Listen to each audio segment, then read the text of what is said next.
Seigneur, ta parole est grande, elle demeure à jamais. Ta parole est infaillible, rien ne peut la supprimer. Bienvenue, chers spectateurs, et bienvenue à tous nos spectateurs partout dans le monde, dans un nouvel épisode de notre émission d'études quotidiennes Toute la Bible. Nous sommes arrivés dans notre étude du livre des psaumes, le deuxième livre poétique dans l'Ancien Testament, au psaume 118.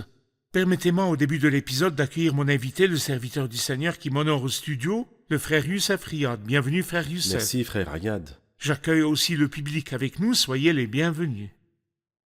Frère Youssef, nous avions posé la question sur notre page Toute la Bible sur Facebook, demandant aux gens encouragés par un verset du livre des psaumes de nous la partager. Donc quelques spectateurs nous ont écrit, entre autres Saïd qui dit « Si l'Éternel n'avait pas été pour nous, lorsque des hommes sont venus nous attaquer, ils nous auraient engloutis vivants. » Youssef Fauzi dit « Craignez l'Éternel, vous ses saints, car rien ne manque à ceux qui le craignent. » Maged Sobhi dit « Je préfère me tenir sur le seuil de la maison de mon Dieu plutôt que d'habiter sous les tents des méchants. » Rafat Malak dit « Le secours me vient de l'Éternel qui a fait le ciel et la terre. » Miladna dit « Tu as fait du bien à ton serviteur éternel, conformément à ta parole. » Tahani Peter dit « Mes pas sont fermes dans tes sentiers, mes pieds ne trébuchent pas. » Zacharia Rida dit « Quand mon cœur est agité par une foule de pensées, tes consolations me rendent la joie. » Le peuple de Dieu est aussi encouragé par la parole de Dieu partout dans le monde. Quand nous arrivons au psaume 118, nous avons besoin de votre clarification sur le sujet de ce psaume. Eh bien, le psaume 118 est le dernier des psaumes messianiques. Et en réalité, il est le plus large des psaumes messianiques, parce qu'il parle de la nuit où le Christ a été livré. Il nous donne des détails que lui seul mentionne sur les douleurs atroces et sévères que le Christ a supportées. Mais ce psaume indique aussi la résurrection, et puis l'ascension, et finalement la deuxième venue du Christ dans la puissance et dans la gloire, et l'établissement de son règne bienheureux. Vous avez dit qu'il parle du Christ dans la nuit où il a été livré, Oui. mais ce psaume commence par « Louer l'Éternel parce qu'il est bon ». Bien que ce soit une nuit de douleur, là, il y a vrai. de la louange. Quelle est la relation entre les deux? Eh bien, nous avons déjà vu, par exemple, dans le psaume 109, dont le sujet était aussi difficile, il commence par dire « Dieu que je célèbre, ne te tais pas, car le méchant et le trompeur ouvrent la bouche contre moi. » Et pourtant, bien que le psalmiste souffrait de détresse et de tristesse, mais il n'a pas arrêté de louer Dieu, il n'a pas arrêté de bénir le Seigneur. Et en fait, c'est une leçon pour nous, que lorsque nous traversons des circonstances difficiles, nous ne devons pas nous plaindre contre Dieu, mais le louer et le bénir, et de lui livrer tous nos problèmes dans la prière. Lorsqu'il a commencé à parler dans ce psaume, il a dit « Louez l'Éternel car il est bon, oui, sa bonté dure éternellement. » Et il a lancé une invitation à 3 catégories. Israël, la famille d'Aaron et ceux qui craignent l'Éternel, à louer et bénir l'Éternel. Pourquoi? Eh bien, le psalmiste a répété l'expression « sa bonté dure éternellement » 4 fois. Puis il se tourne vers les 3 catégories. La première est le peuple de Dieu, qui porte le nom de Dieu et qui est Israël. La deuxième catégorie est un groupe plus restreint qui est une famille ou bien une maison de cette nation. Nous pouvons les considérer les responsables ou les chefs. Ensuite, dans le verset 4, il nous parle du cercle des hommes pieux. Ce cercle qui est extrêmement restreint, que seul Dieu connaît, que seul Dieu apprécie, que seul Dieu voit, et qui contient ceux qui craignent le Seigneur et le respectent. Avant d'entrer un peu dans le psaume, donnez-nous une idée externe de la relation du psaume 118 avec la série des psaumes qui commence par le psaume 113 et se termine par 118, les psaumes de la louange ou de l'exaltation. Oui, les psaumes d'exaltation étaient en fait chantés par les Juifs pieux, dans les fêtes, et surtout la fête de la Pâque. Et il paraît qu'ils priaient, qu'ils chantaient ces psaumes dans plusieurs occasions, mais principalement à la fête de la Pâque. Et ils terminaient ces chants ou ces psaumes par le psaume 118. Et lorsqu'il a été dit du Christ, après avoir chanté les psaumes, ils se rendirent au mont des Oliviers, lui et ses disciples. Ils chantèrent justement les psaumes 113 jusqu'au psaume 118. Alors donc ce psaume-là était les dernières paroles qu'il a dit avant de se diriger vers Gethsémane.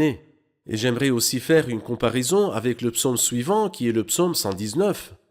Parce que le psaume 119 parle de la méditation de la parole de Dieu, alors qu'ici nous voyons le refus de la parole incarnée. Vous avez signalé que ce psaume parle du Messie la nuit où il fut livré, un genre de souffrance du Christ. Je me demande quelles sont les citations tirées de ce psaume dans le Nouveau Testament. Eh bien, laissez-moi dire rapidement que dans le verset 5, nous pouvons voir « Gethsémané, du fond de la Oui. détresse, j'ai fait appel à l'Éternel. L'Éternel m'a répondu, il m'a délivré. » Ou, dans une autre traduction, « Il m'a répondu et m'a mis au large. » La deuxième idée, dans le verset 6, lorsque Jésus, qui savait tout ce qui devait lui arriver, s'avança, « L'Éternel est pour moi, je n'ai peur de rien. Que peuvent me faire les hommes ?» Puis le procès du Christ au verset 8, « Mieux vaut chercher un refuge en l'Éternel que de mettre votre confiance dans l'homme ou bien dans les grands. » Ensuite, ses ennemis humains, au verset 10, « Quand ils ont rassemblé tout le bataillon contre lui, toutes les nations m'entouraient. Au nom de l'Éternel, je les taille en pièces. Elles m'entouraient comme des abeilles, elles s'éteignent comme un feu de ronces. » Et puis la cinquième chose, nous voyons l'ennemi invisible, l'ennemi qui est caché. Cet ennemi dont il parle dans le verset 13, « Tu me bousculais pour me faire tomber, mais l'Éternel m'a secouru. » Et en fait, cette personne inconnue est Satan. Et peut-être que le nombre 13 correspond à Satan, car en effet le nombre de Satan est 13. Dans le verset 14, nous voyons la résurrection, et c'est la sixième idée. Il dit « L'Éternel est ma force et le sujet de mes louanges, c'est lui qui m'a sauvé. » Un peu plus loin, au verset 19, nous voyons l'ascension. « Ouvrez-moi les portes de la justice, j'entrerai et je louerai l'Éternel. » Et dans le verset 24, nous voyons l'apparition du Christ, sa venue royale. Il dit « Voici le jour que l'Éternel a fait, qu'il soit pour nous un sujet d'allégresse et de joie. » Donc un psaume complet, qui est concentré ou axé sur la nuit de la Passion, mais qui montre aussi la résurrection et l'ascension et la deuxième venue. Ce sont des références que vous avez indiquées, mais il y a des citations Oui. dans le Nouveau Testament tirées de ce psaume. Bien sûr, Allez-y. bien sûr. Par exemple, lisons les paroles qui sont dans le verset 22. « La pierre qu'ont rejetée ceux qui construisaient est devenue la pierre angulaire. » Ceci a été cité 6 fois dans le Nouveau Testament. Et avec cette fois-ci, cela fait 7 fois dans la Bible sainte, la pierre qu'ont rejeté ceux qui construisaient est devenue la pierre angulaire. Et ensuite, béni soit celui qui vient au nom de l'Éternel. Et puis, Éternel accorde donc le salut au verset 25 et 26. Ceci a été dit par la foule lorsqu'ils ont dit « Hosanna, au fils de David, béni soit celui qui vient au nom du Seigneur. » Et nous lisons la même phrase ici. Alors ce sont quelques exemples des références que nous lisons clairement dans le Nouveau Testament et surtout dans la semaine de la Passion. Merci, nous allons prendre une pause puis revenir à une question du public. Chers spectateurs, nous nous retrouverons après la pause, ne quittez pas. Le psaume 118 est le dernier psaume dans une série de psaumes de louanges. Et c'est aussi un psaume que le Seigneur Jésus a chanté avec ses disciples la dernière nuit avant sa mort, quand les sentiments de crainte et de terreur ont régné, une atmosphère de tristesse et de joie et d'attente en même temps. Le Seigneur a mangé la Pâque avec ses disciples, et puis, à la fin de la Pâque, il a donné un nouveau commandement, prenant des cendres du passé, quelques éléments simples, du pain et un peu de jus de raisin. Et il a érigé un mémorial composé seulement de pain et de jus. Mais le mémorial indiquait sa personne à lui.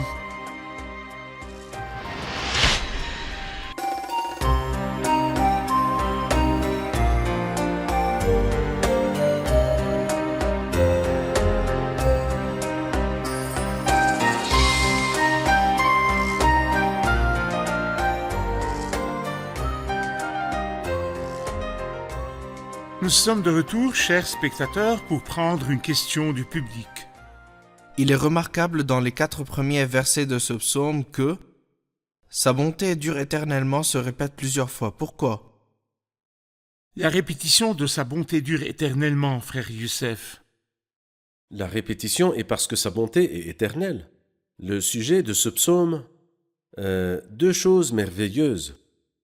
Premièrement, le Christ est entré dans la mort et en est sorti par la résurrection. Et pas seulement cela, mais également l'Église s'est formée, et qui est indiquée ici par la pierre qu'ont rejetée ceux qui construisaient est devenue la pierre angulaire, puis la bénédiction du peuple terrestre et sa restauration dans le futur, comme nous voyons dans le verset 25, Éternel accorde le salut, Éternel accorde le succès. Ensuite, la bénédiction du monde entier, dans l'avenir, lorsque le Christ viendra régner. Alors donc, pour ces raisons, parce que le sujet est la bonté éternelle de Dieu, cette phrase ou bien cette idée a été répétée 4 fois au début de ce psaume. C'est-à-dire que ce psaume contient une longue période de temps liée au Christ, C'est pas vrai. seulement les souffrances du Christ et la nuit où il a été livré, mais aussi la résurrection, l'ascension et la Son formation règne. de l'Église, et puis C'est le vrai. règne du Christ sur le monde entier. Tout à fait. Je voudrais votre commentaire sur l'incident du procès. Vous avez fait référence au verset 9. « Mieux vaut chercher un refuge en l'Éternel que de mettre votre confiance dans les grands. Toutes les nations m'entouraient. Au nom de l'Éternel, je les taille en pièces. » Les procès que le Christ a affrontés et le rassemblement du bataillon contre le Christ. Je voudrais un commentaire sur cette scène. À propos, frère Ayad, le verset 8, « Mieux vaut chercher un refuge en l'Éternel que de mettre votre confiance dans l'homme » Il est dit, je ne l'ai pas calculé, mais j'ai lu que ces paroles, que ce verset se situe exactement au milieu de la Bible sainte. Au milieu de la C'est-à-dire que Bible. le verset du milieu de la Bible est le psaume 118, verset 18, « Mieux vaut chercher un refuge en l'Éternel que de mettre notre confiance dans l'homme. » Et si seulement nous pouvons garder ce verset-là au milieu de nos cœurs, mieux vaut chercher un refuge en l'Éternel que de mettre votre confiance dans l'homme. Et n'oublions pas que ce psaume est précédé par le chapitre le plus court dans la Bible et suivi par le chapitre le plus long dans la Bible sainte. Donc l'endroit de ce verset que vous avez mentionné est un endroit très important. Mieux vaut chercher un refuge en l'Éternel que de mettre votre confiance dans l'homme. Mieux vaut chercher un refuge en l'Éternel que de mettre votre confiance dans les grands. C'est-à-dire, les grands ont-ils rendu justice au Christ? Pas du tout. Lorsque Pilate, qui est le défenseur de la justice, c'est ce qu'on disait. On disait que l'Empire romain est justement pour les pauvres et les opprimés et donne à chacun son droit. Bon, mais le Christ s'est tenu devant le gouverneur qui était totalement convaincu de son innocence. Et il l'a envoyé chez Hérode, qui l'a rendu chez Pilate, disant qu'il n'était pas sous peine de mort. Alors Pilate, pour quelle raison l'as-tu condamné à mort? Parce que c'est justement la justice des hommes. Mettrions-nous alors notre confiance dans l'homme, qui qu'il soit cet homme? Mieux vaut chercher un refuge en l'Éternel que de mettre votre confiance dans l'homme. Mieux vaut chercher un refuge en l'Éternel que de mettre votre confiance dans les grands. Frère Youssef, combien de procès le Christ a-t-il affronté? Il s'est affronté à 6 procès, 3 procès religieux et 3 procès civils. Et c'était dans très peu de temps, c'est-à-dire qu'il a été à un procès toute la nuit devant Annas, ensuite devant Caïphe et enfin devant le Sanhédrin. 3 procès religieux et au matin, ils l'ont envoyé chez Pilate, qui l'a envoyé chez Hérode, qui l'a renvoyé de nouveau chez Pilate. Alors donc c'était 3 procès religieux et à la fin ils ont accompli l'injustice même qu'ils ont longuement planifiée. Non, je vais me corriger. Ce qui a été exactement dans le plan éternel de Dieu a été accompli. Le verset 13, « Tu me bousculais pour me faire tomber », il s'adresse à l'ennemi, « mais l'Éternel m'a secouru. » Comment l'a-t-il secouru? Comment l'a-t-il sauvé? Eh bien, il y a un très beau cantique qui dit « L'adversaire a pensé qu'il était victorieux, car le Seigneur Jésus a été enterré et la pierre scellée, et apparemment les espoirs ont été déçus. Tu me bousculais pour me faire tomber. » C'est-à-dire qu'il n'a pas eu de repos que lorsque le Christ est mort et enseveli, et mis au tombeau, la pierre scellée et la mise de garde, comme si c'était fini. Tu me bousculais pour me faire tomber, mais l'Éternel m'a secouru. Comment l'a-t-il secouru? Il dit, mais le prince de la vie est sorti du tombeau. Il a été exaucé à cause de sa piété et il a ressuscité. C'est vrai. Des cris de triomphe et de délivrance s'élèvent dans les tentes des justes. Nous l'utilisons souvent pour désigner les maisons des croyants où nous chantons et qui se distinguent des autres maisons. Mais quelle est la relation entre ce verset et l'histoire de la résurrection du Christ? Eh bien, moi je pense que ce verset-là nous montre ou bien nous dessine la période du livre des Actes, après la résurrection du Christ. Donc il y avait dans cet endroit, bien sûr, dès le premier jour, le nombre de croyants a atteint 3000. Quel endroit aujourd'hui ou pas aujourd'hui? En ce temps, à cette époque, quel est l'endroit qui pouvait rassembler cette foule? Donc ils étaient bien sûr dans les maisons. Ils se rassemblaient ici et là pour rompre le pain dans les maisons. Alors, des cris de triomphe et de délivrance s'élèvent dans les tentes des justes. Il est ressuscité. Et le jour où le Christ est ressuscité, le verset 22 du psaume 22 s'est accompli. Quand il dit « J'annoncerai ton nom à mes frères, je te célébrerai au milieu de l'assemblée ». c'est ce qui a eu lieu. Le Christ est apparu et a réjoui les disciples. Ensuite, quand il est monté et que l'Esprit Saint est venu, c'était justement la nature de la première Église dans le livre des Actes des Apôtres. Alors dans cette Église, des cris de triomphe et de délivrance s'élèvent dans les tentes des justes. Ouvrez-moi les portes de la justice, j'entrerai et je louerai l'Éternel. Que veut dire les portes de la justice? Eh bien, par la justice, le ciel a été fermé au Christ alors qu'il se substituait aux pécheurs. Et par la justice, non seulement la porte du tombeau lui a été ouverte pour sortir, mais la porte du ciel pour y entrer.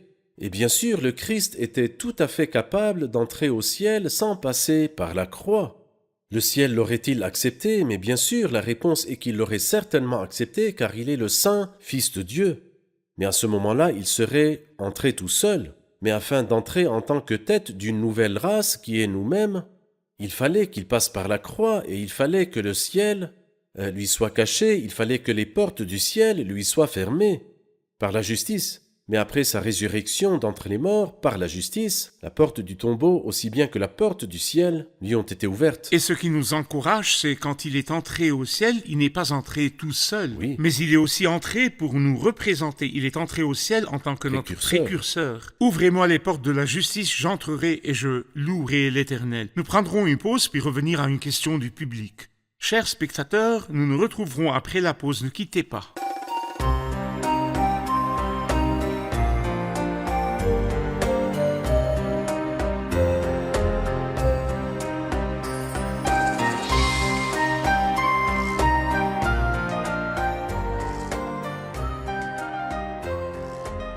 Nous sommes de retour, chers spectateurs, pour prendre une question du public. Le verset 22 dit « La pierre qu'on rejetait et ceux qui construisaient est devenue la pierre angulaire ». Pourriez-vous nous clarifier ce verset? Une explication de ce verset, frère Youssef. Eh bien, quelqu'un a dit une belle expression. Il a dit que les systèmes en vigueur à l'époque souhaitaient que le Christ soit apte à être placé comme l'une des pierres, que ce soit dans le système des Grecs, car le Christ était le plus grand philosophe, ou dans le système juif parce que le Christ a fait de grands miracles et de grands signes. Mais le problème, c'est qu'il n'était pas compatible avec leur ancienne structure. Donc ceux qui construisaient l'ont rejeté. Mais lorsque ceux qui construisaient l'ont rejeté, il est devenu la pierre angulaire dans un nouveau système. Et quel est ce nouveau système? Nous comprenons de l'épître aux Éphésiens, dans le chapitre 1 et 2, et nous comprenons de la première épître de Pierre au chapitre 2, que ce nouveau système, justement dans lequel le Christ est devenu la pierre angulaire, n'est autre que l'Église. J'ajouterai aussi que la pierre n'a pas été rejetée par les navigateurs, elle n'a pas été rejetée par les paysans. Sinon, on les aurait compris. On aurait pu dire les paysans ne comprennent pas la pierre, ou bien les navigateurs comprennent la mer mais ne comprennent pas la pierre. Mais la pierre qu'ont rejetée ceux qui construisaient, ça veut dire les spécialistes. Nous pouvons alors nommer ce verset la stupidité des spécialistes.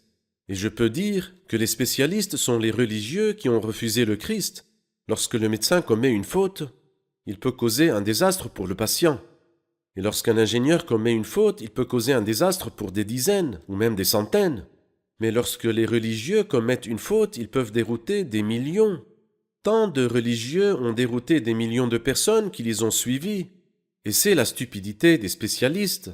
Ils ont refusé le Christ, qui est lui-même la pierre précieuse qui est choisie par Dieu, et ils voulaient en fait l'adapter à leur pensée, leur façon de penser, et ils ne se rendaient pas compte du tout qu'il était la pierre angulaire d'un projet plus vaste, éternel dans la pensée de Dieu, et qui est l'Église. Bien sûr, par spécialiste, vous voulez dire pas seulement la nation juive, mais ces spécialistes, c'est-à-dire les chefs des prêtres, les enseignants de la loi, qui avaient des prophéties à propos du Christ et des titres du Messie et des œuvres du Messie qui ont été accomplies dans le Christ. Et malgré cela, ils ont dit, nous n'avons pas besoin de lui. Donc il est la pierre que les spécialistes ont rejetée et qui est devenue la pierre angulaire.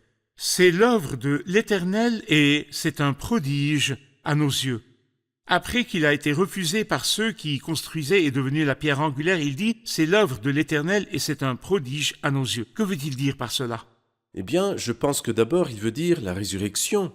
C'est-à-dire que lorsqu'ils ont mis le Christ dans le tombeau, et ont roulé la pierre, et l'ont scellé et mis des gardes, l'affaire est terminée. Et voici qu'une, ou plutôt deux nouvelles leur parviennent. La première nouvelle est que lorsque Jésus a livré l'Esprit à 3 heures de l'après-midi, le voile du temple s'est déchiré de haut en bas. Et la deuxième nouvelle est que le dimanche matin, les gardes leur viennent rapidement, en courant. Le Christ n'est pas dans le tombeau, il est ressuscité des morts. C'est l'œuvre de l'Éternel et c'est un prodige à nos yeux, psaume 118. Dans sa naissance, il est étonnant. Dans sa mort rapide qui a étonné Pilate et dans sa résurrection, ils se sont étonnés parce qu'il est un prodige à nos yeux. Et finalement, lorsqu'il viendra du ciel une deuxième fois, tous les croyants seront étonnés de lui. Et il est la pierre précieuse choisie à nos yeux aussi. C'est vrai. Verset 24, « Voici le jour que l'Éternel a fait, qu'il soit pour nous un sujet d'allégresse et de joie. » Quel est ce jour exactement que l'Éternel a fait? C'est le jour du Seigneur que l'Éternel a fait. Certains appliquent ce verset à n'importe quel jour, disant que tous les jours ont été faits par Dieu. Tous sont les jours du Tous Seigneur. sont les jours du Seigneur. Donc pour n'importe quel jour, ils pensent que voici le jour que l'Éternel a fait. En fait, là, il veut dire le jour du Seigneur dans ses deux significations. Le jour du Seigneur a deux significations. Le jour du Seigneur, tel qu'il est mentionné dans Apocalypse 1.10, et qui est le premier jour de la semaine, le jour où le Christ est ressuscité des morts, le jour où l'Esprit Saint est venu du ciel, le jour où l'Église se rassemble pour rompre le pain. Voici le jour que l'Éternel a fait, qu'il soit pour nous un sujet d'allégresse et de joie. C'est notre jour hebdomadaire de fête et d'adoration. Non pas annuel, nous ne fêtons pas chaque année, mais plutôt chaque semaine, Et non pas 2 fois l'année. et non pas 2 fois par année. Mais aussi le jour du Seigneur dans le sens prophétique, et quand le Seigneur apparaîtra et régnera sur le monde entier. Voici le jour que l'Éternel a fait, qu'il soit pour nous un sujet d'allégresse et de joie. Et si nous sommes très peu nombreux à se réjouir dans le Seigneur et à le fêter le premier jour de la semaine, mais le jour viendra où le monde entier, et même toute la création, se réjouira et exultera dans le jour prophétique du Seigneur. Mais après, dans le verset 25, vient un cri éternel. Accorde donc le salut, Éternel donne le succès. Quand ces paroles ont-elles été accomplies? Je crois qu'elles seront accomplies prophétiquement dans le futur. C'est-à-dire qu'ils ont dit « accorde le salut, donne le succès » quand le Christ entra par une entrée en pleurs dans la ville de Jérusalem mentionnée dans Matthieu chapitre 21. Et si vous dites son entrée en pleurs, Oui. bien que beaucoup disent que c'était une entrée triomphante. Eh bien, je vois que même le mot victorieux mentionné dans la prophétie de Zacharie, quand le verset a été cité, il a enlevé le mot victorieux, donc ce n'est pas victorieux, car après cela, il a été rejeté. Il va faire une entrée Il triomphante. va entrer, c'est vrai, dans le Et ce futur. mot-là donne le salut est le même mot qu'il disait Hosanna, C'est Hosanna. le même mot. Très bien. C'est-à-dire que le mot Hosanna est un mot hébreu et sa prononciation grecque a été traduite en français ou a été mise en français, mais ici, c'est ce qui est arrivé dans le passé, mais en réalité, ça ne sortait pas du cœur. Cependant, dans l'avenir, ils le diront, et le Seigneur va les sauver de toutes les nations qui sont autour d'eux, comme il le dit dans les versets 10 et 11 et 12. Lorsqu'il disait Hosanna, béni soit celui qui vient au nom de l'Éternel, nous vous bénissons de la maison de l'Éternel. L'Éternel est Dieu et il nous éclaire. Attachez la victime de la fête avec des liens aux cornes de l'autel. Il a lié ces paroles du sacrifice au cri « Béni soit celui qui vient au nom de l'Éternel ». Y a-t-il une relation? Eh bien, c'est le dernier mot que le Christ a dit avant d'aller au Golgotha. Et en effet, le sacrifice était sa personne même, et il était ligoté par des liens qui sont les liens de l'amour du Père. Ainsi le monde saura que j'aime le Père. Et les liens de la parole de Dieu, quand il a dit à Pierre « Remets ton épée à sa place, comment donc s'accompliront les Écritures ?» Et aussi les liens de la volonté de Dieu, lorsqu'il a dit au Père « Non pas ce que je veux, mais ce que tu veux ». Donc les liens de l'amour de Dieu, de la parole de Dieu, de la volonté de Dieu, ces liens-là, l'attacher aux cornes de l'autel, il est arrivé à la croix ligoté. Ce n'est pas eux qui l'ont ligoté par leurs chaînes, mais ce sont les chaînes divines qui l'ont ligoté et attaché aux cornes de l'autel.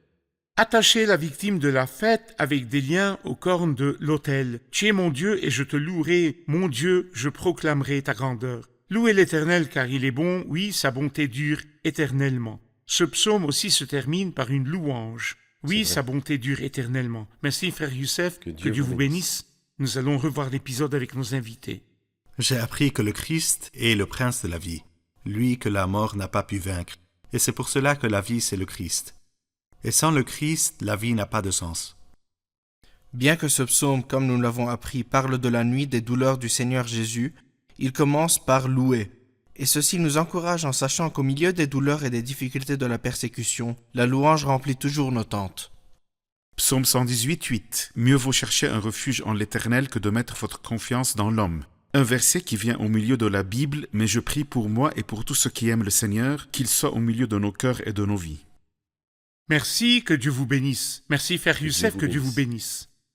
Chers spectateurs, beaucoup essayent de faire du Christ un anneau dans une chaîne, le considérant comme un grand maître dans une chaîne de maîtres ou un grand réformateur dans une chaîne de réformateurs ou un grand rénovateur dans une chaîne de rénovateurs qui ont fait du bien à l'humanité, ou un grand prophète dans une chaîne de prophètes et d'envoyés.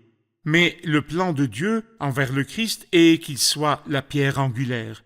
La pierre qu'ont rejetée ceux qui construisaient est devenue la pierre angulaire. Tout édifice ou maison ou croyance n'ayant pas le Christ pour pierre angulaire, il ne restera pas pierre sur pierre, tout sera détruit. Toute foi ne considérant pas le Christ comme pierre angulaire est une foi menacée de chute. C'est pour cela que si vous voulez que votre foi soit respectable, faites du Christ la pierre angulaire de cette foi. Et le Christ est la pierre angulaire de l'édifice que Dieu a bâti, la maison de Dieu, l'Église. Et c'est pourquoi l'Église est stable et il n'est pas possible qu'elle tombe parce que sa pierre angulaire, c'est le Christ. Un jour, le Christ apparaîtra et tout œil le verra et sera loué par tous. Celui qui a été rejeté par les spécialistes, ceux qui ont la loi, sera loué par tous et nous attendons impatiemment ce jour, lorsque l'Éternel sera le seul Éternel et son nom sera le seul nom. Je vous retrouve dans le prochain épisode avec le psaume le plus long qui est le psaume 119. Que Dieu vous bénisse.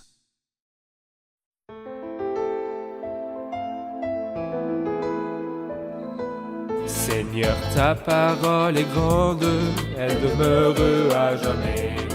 Ta parole est infaillible, rien ne peut la supprimer.